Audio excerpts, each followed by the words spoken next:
Bismillahirrahmanirrahim. Alhamdulillahirabbil alamin. Allahumma shalli ala sayyidina Muhammadin wa ala ali sayyidina Muhammad, amma ba'du. Yang kita cintai dan yang kita sayangi Syekhina Sayyidina Al-Allamah Al-Arbillah Sayyidina Syekh Musaggar Mahdi Syarifah Fadil Salim. Semoga Allah senantiasa memberikan rahmatnya dan memberikan tempat yang mulia khususnya di sisi baginda Nabi besar Muhammad Sallallahu Alaihi Wasallam, dan kepada Ummi Wahidah binti Abdurrahman sekeluarga jami'ah binti Syekhina. Semoga diberikan panjang umur, sehat wal afiat, berkat di dalam kehidupannya, berkat di dalam rezekinya. Amin amin ya rabbal alamin. Adik-adik sekalian, semoga pada kesempatan kali ini adik-adik diberikan kesehatan, keafiatan oleh Allah Subhanahu wa taala, sehingga kita semua bisa belajar dengan tenang, konsisten dan istiqomah. Minggu lalu kita sempat membahas tentang pembagian daripada fi'il thulathi mujarrad. Fi'il sudah kita dulu singgung bahwa terbagi menjadi dua. Ada fi'il thulathi, nanti di sebelah sana ada fi'il rubai, artinya fi'il yang memang huruf aslinya 4. Kalau thulathi berarti aslinya adalah 3 tanpa apa itu namanya huruf tambahan.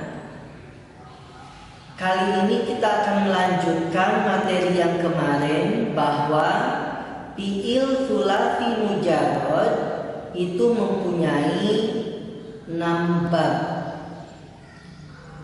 Yang Ustaz sempat singgung baru 3, itu pun belum selesai, adalah yaitu yang pertama yaitu fa'ala yaf'ulu. Untuk kalimat fa'ala artinya ketika fi'il madinya itu mengikuti pada wazan fa'ala maftuhul ain, difathahkan ain fi'ilnya fa'ala, maka untuk fi'il mudhari'nya nanti ada 3 wazan. Boleh nanti suatu saat akan berbunyi fa'ala yaf'ulu, seperti nasara yang suruh. Di sini kita kemarin juga sempat menasri, tinggal adik-adik ulang kembali. Boleh juga fa'ala yaf'ilu. Mauzunnya atau contoh daripada wazan ini adalah diantaranya doroba yadribu. Nah, untuk yang ketiga adalah fa'ala yaf'alu. Nah, ini nanti akan dilanjutkan dari mulai sini. Pemahamannya barangkali ada yang kurang. Mari kita baca kembali untuk yaitu menjelaskan tentang bab di mana ain fi'ilnya difathahkan di dalam fi'il madi, maka nanti di dalam fi'il mudhari'nya ketika ain fi'ilnya juga ikut fathah dari fa'ala yaf'alu, maka mauzun yang ada adalah fathah. Contohnya fathah yaftahu. Nah, di sini kita akan membaca yaitu yang ain fi'ilnya itu berupa yaitu maftuhul ain idza kana, ya. Nah, di situ wa yaji'u ala yaf'alu maftuhul aini idza kana ainu fi'lihi aw lamihi harfan min hurufil halqi. Ini adalah memang untuk catatan kita bahwa setiap fi'il thulathi mujarrad artinya fi'il yang di situ 3 asli di dalam hurufnya tanpa ada unsur tambahan, berarti mujarrad kosong dari huruf-huruf tambahan lainnya. Maka ketika ain fi'ilnya maftuhul ain dan ain fi'il di dalam fi'il mudhari'nya juga maftuhul ain, berarti fa'ala yaf'alu, itu ada catatan sedikit bahwa kalimat yang mengikuti wazan itu dengan catatan ain fiil atau atau ain fiil atau lam fiil, berarti ain fiil atau lam fiil ini dalam ilmu mudhari'nya. Di sini ain fiil fiil madhi atau lam fiilnya itu adalah harfan min hurufil halqi, ada satu bagian daripada huruf halaq. Huruf halaq kenapa dijuluki huruf halaq? Karena memang makhraj huruf-huruf ini memang ada pada di dalam halqun, tenggorokan. Kalau kita pengen mengingat, mempermudah ingatan bahwa huruf halaq itu apa saja, itu sangat mudah untuk dihafal ketika kita mempelajari ilmu tajwid, karena huruf-huruf itu biasa disebut huruf-huruf idhar. Siapa yang hafal itu nazoman Hidayatus Sibyan kan ya, ada di dalam Tuhfatul Atfal ya, ataupun mungkin pernah baca kitab Hidayatul Mustafi itu ya. Fadhil lada hamzin wa ha'in hani wal aini thumma ghaini thumma al kha'i. Coba ulangi, siapa yang hafal? Fadhil lada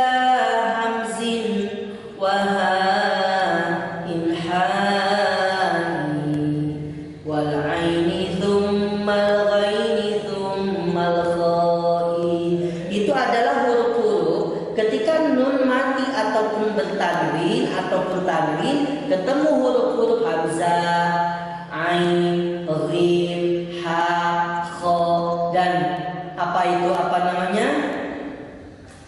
Fathil lada hamzin wa ha'in hai wal aini thummal ghaini thummal kha'i. 6 huruf ini berarti di situ nanti dibaca idhar di dalam ilmu tajwid. Nah, huruf-huruf inilah yang dijuluki huruful halqi. Ketika ada fiil mengikuti pada wazan fa'ala yang alu, maka adik-adik boleh memperhatikan apakah ain fiilnya atau lam fiilnya berupa salah satu daripada huruful halqi. Maka nanti ketika sudah benar dan sudah menepati yaitu syarat yang ada, maka nanti fiil itu boleh diikutkan wazan fa'ala ya alu. Contohnya seperti fataha yaftahu. Makanya di sini wa in kana madhihi ala fa'ila. Kita ulangi kembali contoh yang ada di situ seperti fataha yaftahu, ini yang ada. Atau contoh lain dari ha yang ada di dalam ain lam fiil, ini ada berbentuk ha, huruf ha, harfan min hurufil halqi, maka nanti boleh fataha yaftahu. Atau contoh yang lain seperti sa'ala ya, sa'ala ini tidak ain lam fiilnya tapi ain fiilnya. Sa'ala maka akan berbunyi di dalam ilmu mudhari'nya adalah yas'al. Karena apa? Karena memang di dalam ain fiilnya dia berbentuk hamzah. Atau contoh yang lain banyak. Contoh seperti mana'a yamna'u. Karena apa? Kenapa diikutkan pada wazan fa'ala yang lalu? Karena memang huruf lam fiilnya itu ya berbentuk huruf ain. Ain adalah bagian daripada huruful halqi. Hanya boleh. Untuk itu al-musannif di sini mengatakan wa aba ya'ba syadun. Aba ya'ba syadun. Syad itu artinya keluar daripada yaitu pelaturan ilmu shorof. Apa sebab? Kalau ada perhatikan kalimat aba, ya kalimat aba ya'ba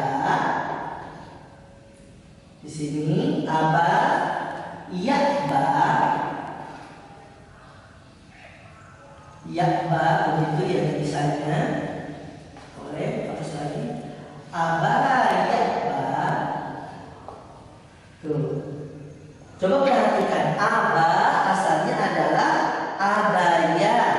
Kalau ditasrif, diaslikan abaya ya bayu. Coba perhatikan dari ain fiilnya dan huruf ba. Ba huruf halqi bukan? Bukan. Terus lam fiilnya berbentuk iya. Iya bagian huruf halqi bukan? Bukan juga. Malah ia itu masuk kategori huruf idgham, maksudnya nanti abaya ya bayu. Nah, karena di dalam ain fiil dan lam fiilnya itu adalah bukan ini berbentuk ba dan berbentuk iya, yang mana huruf ba dan iya itu bukan salah satu daripada huruf yaitu halqi, maka kalimat abaya ya bayu dia diikutkan pada wazan fa'ala yang alu itu tergolong masuk kategori syarat, keluar daripada syarat yang ada, sehingga abaya yang bayu suatu saat yaitu akan muncul dan memang sudah dibentuk seperti itu, maka kita dihukumi syarat. Tidak boleh kita disama-samakan, dihiaskan dengan contoh-contoh yang lain. Cukup hanya ini saja, abaya ya bayu yang masuk kategori tidak masuk sebenarnya di dalam bab yaitu fa'ala ya alu. Tapi karena sudah terlanjur ada, maka itu sudah hukumnya syar'i. Itu untuk fa'ala ya alu. Selanjutnya di sini ada contohnya. Selanjutnya untuk bab yang keempat dari fi'il sulati mujarrad. Wa in kana madhihi ala fa'ila maksural ain, ketika fi'il madinya itu berbentuk yaitu fa'ila, lalu dia karena ain fi'ilnya maksural ain, fa mudhari'uhu, maka untuk fi'il mudhari'nya ala yaf'alu bi fathil ain. Contohnya alima ya'lamu, alima ya'lamu. Berarti fa'ila yaf'alu, fa'ila yaf'alu. Boleh kita tasrif sama-sama untuk fi'il madi daripada alima, ya. Alima, alima, alimu, alimat, alimata, alimna. Seperti kemarin, 3 untuk goib, laki-laki dia. Alima, alima, alimu, dia laki-laki 1, dia laki-laki 2, dia laki-laki lebih daripada 2, 3, 4 selanjutnya. Alimu, alimat, ya, untuk perempuan. Alimata, alimna, itu untuk dianya goibah, ya, perempuan. Alimta, alimtuma, alimtum, alimti, alimtuma, alimtunna, alimtu, alimna. Ini berarti untuk mukhatab, untuk laki-laki. Untuk yang 3 itu alimti, alimtuma, alimtunna, itu untuk mukhatabah, berarti kamu, kamu, tapi untuk perempuan. Alimtu, saya binafsi, wa alimna lighadwa ma'al ghaib, begitu ya. Nah, alima, alima, alimu itu tasrifannya. Coba tasrif. Ya'lamu, ya'lamani, ya'lamuna, goib. Ta'lamu, ta'lamani, ya'lamna, goibah, ya. Ta'lamu, ta'lamani, ta'lamuna, mukhatab. Ta'lamina, ta'lamani, ta'lamna, a'lamuna, a'lamu. Nah, itu untuk fi'il mudhari'nya. Kita ulangi kembali sebelum menyelesaikan pelajaran kita. Kita tasrif. Alima, alima, alimu, alimat, alimata, alimna, nah. Alimta, alimtuma, alimtum, alimti, alimtuma, alimtunna, alimtu,